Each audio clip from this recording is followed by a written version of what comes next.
जी अस्सलाम वालेकुम, मैं आपका हाउस शाह और आप देख रहे हैं K20 न्यूज़।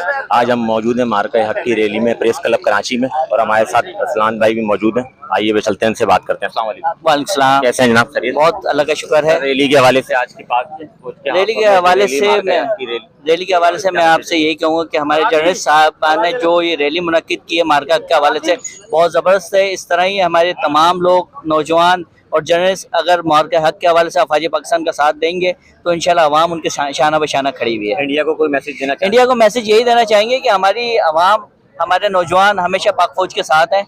अगर किसी ने पाकिस्तान की तरफ आंख उठाकर भी देखा तो हम उनको छोड़ेंगे नहीं। जबरदस्त। ये लोग तासुरात हैं पाकिस्तान के हक में नारेबाजी। पाकिस्तान पाकिस्तान पाकिस्तान पाकिस्तान का मतलब क्या? पाकिस्तान का मतलब क्या? पाकिस्तान का मतलब क्या? पाक फौज पाक फौज। क्या इस तरफ आ जाओ, धूप है बस यहाँ पे। ओके, पाकिस्तान पाकिस्तान पाक आर्मी चीफ हाफिज साहब पाक फौज। मई बरोज हफ्ता वर्किंग जर्नलिस्ट फोरम के ज़ेर एहतमाम मार्का हक ऑपरेशन बुनियानुल मरसूस की कामयाबी पर अफवाज पाकिस्तान को खराज तहसीन पेश करने के लिए सहाफियों ने पीस वॉक का एहतमाम किया। ये वॉक करने का मकसद अक़वाम आलम को बताना था कि पाकिस्तान की तरफ इंडिया समेत जितने भी पाकिस्तान के दुश्मन हैं वो देख ले, पाकिस्तान की आवाम, पाकिस्तान में रहने वाले अफवाज पाकिस्तान के शाना बशाना खड़े हैं। पाकिस्तान का मतलब क्या? पाकिस्तान का मतलब क्या? फील्ड मार्शल सैयद हसन मुनीर और एयर मार्शल, नेवल चीफ और हमारे लैंड फोर्सेस के तमाम सरबराहान का मैं शुक्रगुजार हूँ, ममनून हूँ और उन सबको खराज तहसीन पेश करता हूँ कि आज उनकी वजह से इस्लामी जमहूरिया पाकिस्तान महफूज और दुनिया में सर फख्र से बुलंद कर हमें जीने का मौका दिया। पाक फौज जिंदाबाद, पाक फौज जिंदाबाद, वर्किंग जर्नलिस्ट फोरम जिंदाबाद।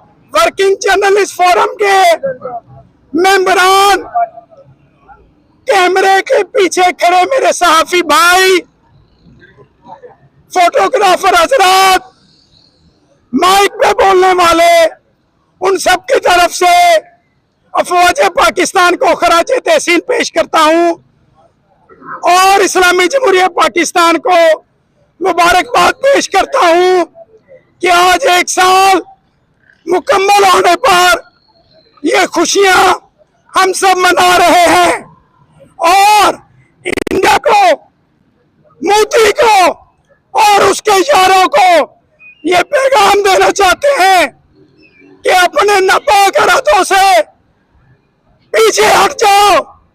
ऐसा ना हो कि जैसे तुम्हारे आज राफेल और तुम्हारा गरूर खाक में मिलाया था, तुम्हें मुकम्मल सफास्ती से मटा ना दें। याद रखो, कलम के, कैमरे के जितने भी सहाफी हजरात हैं, इस्लामी जमहूरिया पाकिस्तान के मुहाफ़िज़ों के साथ बराबर में खड़े हैं और मोदी के नापाक अज़ाइम को हमेशा से हम सामने लाकर दुनिया को हकायक और सच दिखाया है और कोशिश की है कि इंडिया वो तमाम हकायक देख सके जिससे उनका मीडिया उनसे झूठ बोलता है। पाकिस्तान हमेशा अमन चाहता है, अमन का दाई है, लेकिन अगर किसी दुश्मन मुल्क ने पाकिस्तान की तरफ मैली आंख से देखा तो उसकी आंखें नोच लेंगे, उसको निस्तो नाबूद कर देंगे।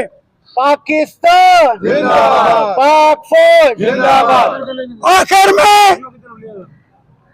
Army chief, naval chief, chief air marshal, मैं उन सब के लिए, अफवाज पाकिस्तान के लिए दुआ को हूँ। अल्लाह ताला उन सब की उम्र दराज करे और इस मुल्क के सच्चे बेटे बनकर इस मुल्क की हिफाजत करें। आप सबका बहुत शुक्रिया। पाकिस्तान जिंदाबाद, पाकिस्तान जिंदाबाद। आज मैं कराची प्रेस क्लब के अपने साथी भाइयों का शुक्रगुजार हूँ कि उन्होंने भी आज का दिन मनाया और उन्होंने भी अपनी फौज के साथ इज़हार यकजहती किया और हम सियासी कारकुनान को भी मौका दिया। तो आज मैं पाकिस्तानी होने के नाते पाक फौज को, आज 16 मई है, आज के दिन हमने इंडिया को उसका गरूर, उसका तकब्बुर जो उनकी हुकूमत ने, उनकी फौज ने एक जारियत पाकिस्तान पर लगाई थी, उसका मुंह तोड़ जवाब दिया गया। आज हम उसके पहली सालगिरह मना रहे हैं। आज पूरी कौम खुशी का दिन मना रही है।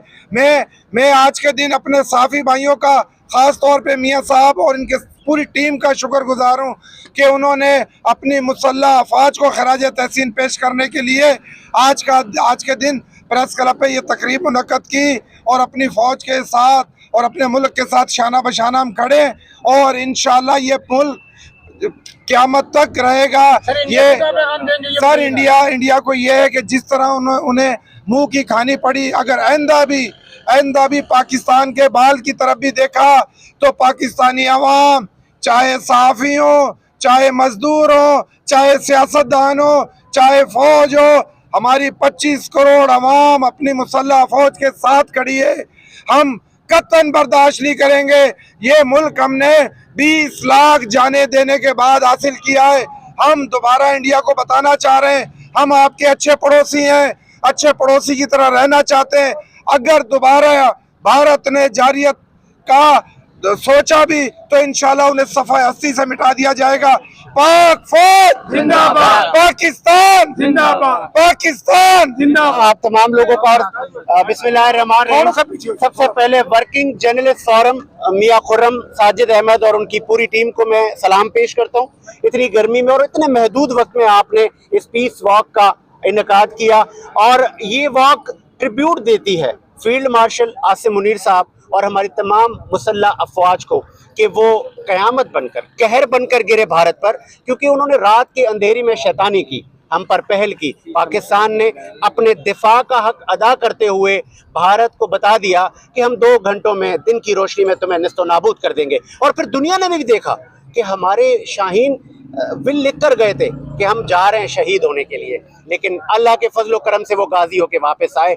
और जो हमारी आम आवाम इसमें शहीद हुई, हम उनको भी सलाम पेश करते हैं। और ये मार्का हक और ये ऑपरेशन बुनियाद मरसूद मनाने का मकसद ये है, हम अपनी नस्लों को बता रहे हैं कि हम अपनी अफवाज पाकिस्तान, लॉ इन्फोर्समेंट एजेंसीज के साथ खड़े हैं। अगर मौका मिला तो हम बॉर्डर पर जाएंगे। आपने देखा होगा कि जब ये मिसाइल चल रहे थे तो आवाम साथ खड़ी थी, शाना बशाना हम खड़े थे।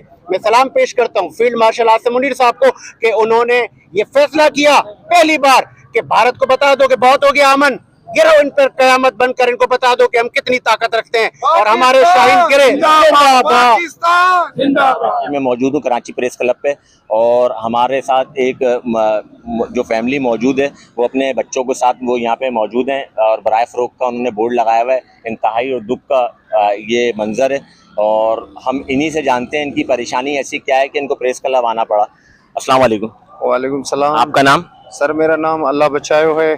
हम लोग ज़िला घोटकी तहसील ओबाड़ो के हैं, मलिक कॉलोनी का शहर का रवासी हूँ और हम लोगों ने काम किया था 2022 में ज़िला बारखान तालका जो है रखनी है, तो हुकूमत रोलडे की शिकार हो गई तो इसकी वजह से काम बंद हुआ। हमने काम जो किया था वो 55 लाख रुपए कुछ 73,000 कुछ पैसों का, तो उसने हमें काम के दौरान जो है पैसे दिए थे 12,30,000 रुपए। बाकी हमें कोई 44 लाख रुपए हमें लेने थे, उससे हम मांगते रहे हैं, आज दे रहे हैं कल दे रहे हैं। सामान भी हमारा वहाँ पे पड़ा था। मोहम्मद अयूब खेतरान जो SSB मीरपुर मातेलो ज़िला घोटकी का है, मोहम्मद अनवर खेतरान वो उसका भतीजा है, तो वो अपने ताकत का मुजाहरा करते हुए वो कहता है जो काम के दौरान आपने पैसे लिए हुए हैं 12,30,000 रुपये वो हमें वापसी करके दो। 12,30,000 रुपये हमने लिए हैं, लेकिन हम ये कहते हैं उसका हिसाब किताब भी हमारे पास मौजूद है, तो हमें पैसे लेने हैं उससे 44 लाख रुपये। तो लेबर है हमारे पास तकरीबन 60-62 बंदे थे। 4 महीना कुछ दिनों में हमने काम किया है। अभी उसने पिछले महीने की 6 तारीख को मुझे उठाया, 12 दिन जो है हमें टार्चर करता रहा है। अच्छा, कैसे उठाया? ये हुकूमती सतह पे उठाया या खुद ही गुंडागर्दी पे उठाया? गुंडागर्दी पे उठाया है। उसके पास कोई इशू नहीं है, कोई ऐसे सबूत नहीं है, कुछ भी नहीं है। वो SHO जो है मोहम्मद रफीक सुमरो साहब वो कहता है हमें जो है SB का हुक्म है, आप 12 लाख रुपए दो, नहीं तो आप। SB साहब का नाम बताएं। SB साहब का मोहम्मद अनवर खेतरान। तो वो हमारे बिरादरी के लोग और इलाके के जो मुआज़िज़ शख्सियत थे वो हमारे को छुड़वाने के लिए आए, भाई ताक़ीक़ करने के लिए क्यों SHO ने उठाया है, ये तो सारा दिन रेडी चलाता है, इस शरीफ बंदे को क्यों उठाया है। तो SHO जो है हमें वाइसें बार बार सुना रहा था, ये जो है हमारा ज़ाती मामला है, रफ़ीक साहब हमारे चाचे का मामला है, आपने जो है 12,30,000 रुपये इसे रिकवर करना है। अगर इसको रिकवर नहीं हो सकते, पेमेंट नहीं दे सकता है, तो इसको आप फुल फ्राई करना है तो फुल फ्राई कर दो, हाफ फ्राई करना है तो हाफ फ्राई कर दो, नहीं तो मजबूरन तौर आप इसके ऊपर जो है 9C की FIR करें। तो हम लोग मजबूर होके तो बच्चे लेके आए हैं, अभी गलियों में होके दे रहे हैं, भाई बच्चे ले लो।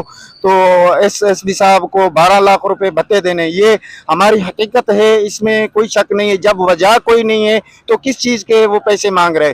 तो हम लोग भाई मनशियत फरोश नहीं है, डाकू नहीं है, चोर नहीं है, तो हमारे वेरीफाई करें, हमारी फैमिली की वेरीफाई करें। हमारे ऊपर तकरीबन 400-500 घर हैं हमारे, तो किसी की एक मुर्गी की FIR नहीं है पूरी फैमिली पे। हम लोग अच्छे लोग, कारोबारी लोग हैं। वैसे हमारा बिरादरी की तरफ, वैसे हम लोग असल में जो है हम मेहमान हैं, वहाँ पे एक कोरी कौम से हमारी बिरादरी ताल्लुक जुड़ गए, तो वहाँ पे हमें कोरी करके बुलाते हैं। असल हकीकत हम काठवाड़ी मेहमान हैं, हब चौकी के, पाकिस्तान बना है तो हमारी फैमिली वहाँ पे शिफ्ट हो गई। अभी मैं मुतालबा करता हूँ तमाम इदारों से और तमाम ये सिंध हुकूमत से जो हमें तहफ़्फ़ुज़ फराहम किया जाए। तो हमें IG साहब के लिए मैसेज दें, आर्मी चीफ साहब के लिए मैसेज आपका क्या है और वजीर आला साहब के लिए क्या मैसेज है? हमारा मैसेज ये है, हमारे लिए एक इस मामले का नोटिस लिया जाए, जैसे हमारे और हमारे बच्चों की जान बच जाए। और जो है हम लोग मजबूर हैं, अगर मैं ये बच्चे नहीं बेचता हूँ, उसको भत्ता नहीं देता हूँ तो मैं मारा जाऊँगा। इसकी जिम्मेवार जो है सिंध गवर्नमेंट और अपने इदारे होंगे। मैं सबको बार बार यही कह रहा हूँ, इसका नोटिस लिया जाए, नहीं तो ये SB जो है मोहम्मद अनवर खेतरान मुझे बेगुनाह मार देगा, मुझे पूरे पाकिस्तान में आप वेरीफाई करें, कोई FIR नहीं है। हम लोग शरीफ लोग, कारोबारी हैं। मुझे SHO मोहम्मद रफीक सुमरो साहब बार बार धमकियां दे रहा है, आप जो है पैसे जमा करवाएं, नहीं तो आपकी सलवार निकाल देंगे, ये कर देंगे, हमें बदअखलाकी कर रहा है। खुदारा हम IG सिंध को, वजीर आला मुराद अली सईद साहब को, वफाक को भी हम लोग जो है रिक्वेस्ट कर रहे हैं इस मामले का नोटिस लिया जाए। Thank you. बच्चे दिखाएं, ये बच्चे इनके साथ हैं, पूरी फैमिली इनके साथ है। हमारा मैसेज आला काम तक पहुंचाना था। ये वीडियो पाकिस्तान के तमाम इदारे, अस्करी और सियासी समाजी लोग देख रहे हैं, तो लिहाजा इनका मेरिट पे फैसला किया जाए। और कानून से बालातर कोई चीज़ नहीं है। कोई भी वो किसी भी ओहदे पे, मनसब पे फाइज हो, मगर वो कानून से बालातर नहीं है। कानून सबके लिए। एक शफाफ तहकीकात कराई जाए और इसमें जो भी कसूरवार है उसको उसकी सज़ा दी जाए। इसी के साथ दीजिए इसरार शाह, K20।